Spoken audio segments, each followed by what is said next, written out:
पुणे जमीन व्यवहार प्रकरणी कारवाई होणार, कुणालाही सोडणार नाही, दोषींवर कठोर कारवाई करण्यात येईल असं सांगण्यात आलेलं आहे। संबंधित प्रकरणामध्ये एफआयआर दाखल करण्यात आले, कुणालाही सोडणार नाही असं मुख्यमंत्री देवेंद्र फडणवीस यांनी आश्वासन दिलेलं आहे।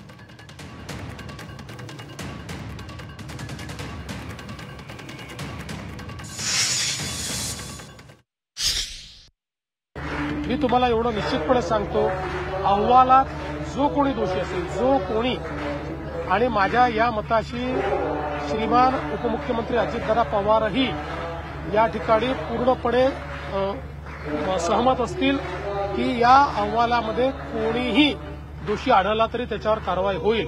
बघा, आम्ही कालही एकाही मिनिटाची वाट बघितली नाही।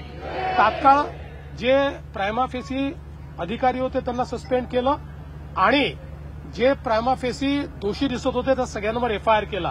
त्यामुळे सरकारला कोणाला मागे घालायचं नाही, सरकारला काही लपवायचं नाही।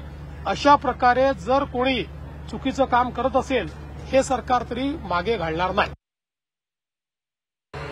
ज्यांना एफआयआर काय असतो हे समजत नाही, असेच लोक अशा प्रकारचा आरोप करू शकतात। एफआयआर दाखल करत असताना ज्या एक्सप्रेस पार्टीज असतात त्यांच्यावर एफआयआर दाखल होतो। यामध्ये ही जी कंपनी आहे त्या कंपनीचे जे ऑथराइज सिग्नेटरी आहेत त्या सिग्नेटरीवरच एफआयआर दाखल होतो। तो एफआयआर दाखल झाला आहे।